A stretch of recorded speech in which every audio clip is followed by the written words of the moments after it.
For the serious gamer.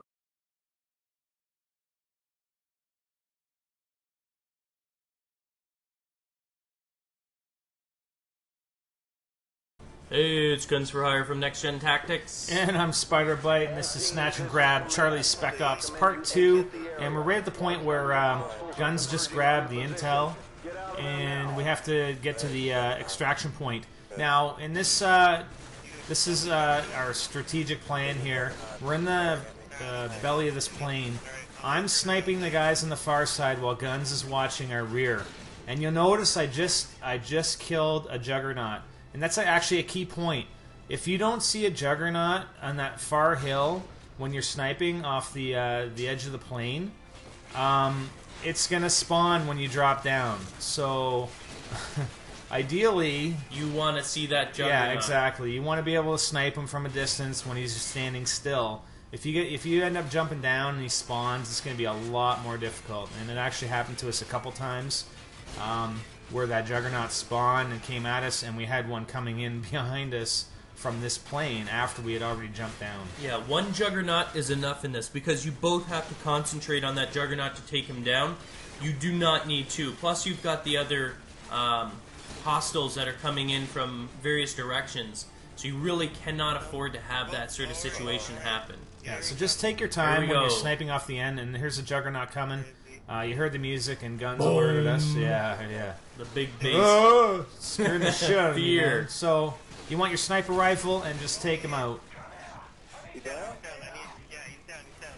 So while you're in this plane and you're sniping off the back end, or the front end, or whatever, you will encounter at least two Juggernauts that will spawn behind you. Yeah, don't drop down until you take those Juggernauts out, no matter what.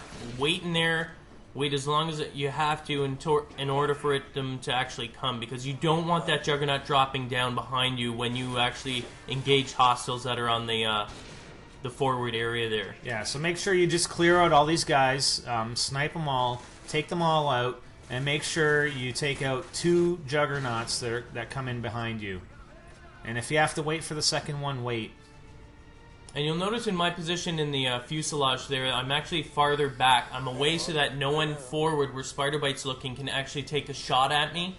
Because we have to make sure that both of us are alive.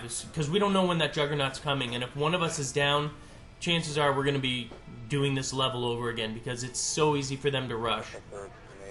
Yep, so we're actually, there's a couple guys that are sort of hidden on the left-hand side. If you've played this a few times, once you drop down and move left, they end up coming. And here's a second Juggernaut.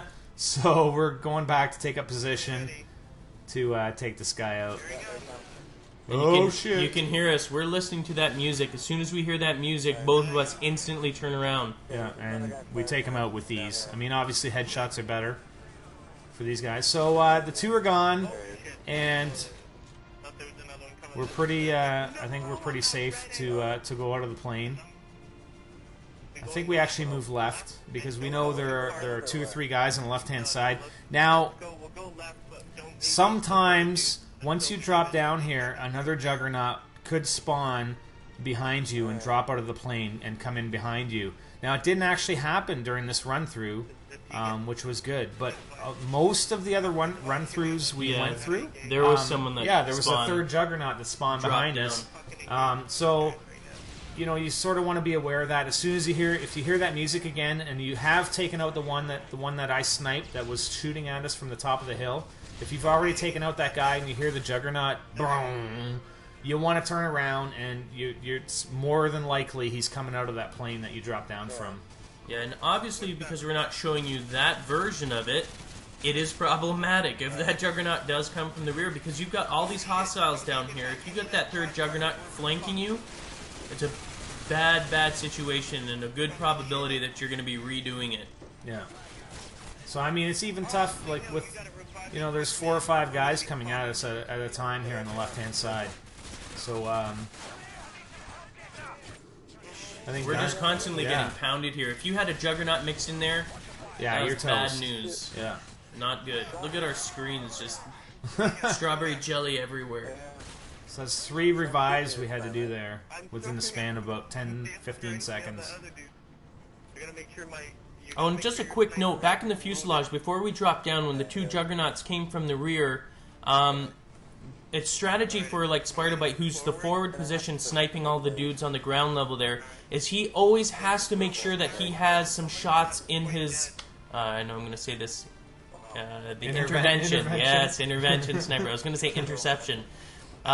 In the intervention sniper rifle, because when he turns around, I can't wait for him to reload that whole clip. Yeah, so pretty much after every 1 or 2 shots, I'm reloading. So if you go back and watch that in the fuselage, you'll be able to see that. But and we're done here anyway. Once you got the guys cleared on the left-hand side, it's a clear run to the pickup zone with the green smoke, and just haul ass, and that's it. So that's Snatch and Grab Part 2. Yes, Snatch and Snatch Grab. and Grab, like it. Reminds me of high school. Anyway, this is Guns for Hire from, I was going to say NGT, Next Gen Tactics. And I'm Spider-Bite. Thanks for watching. Visit our website, www.nextgentactics.com, because we got a whole lot more for you. Peace out.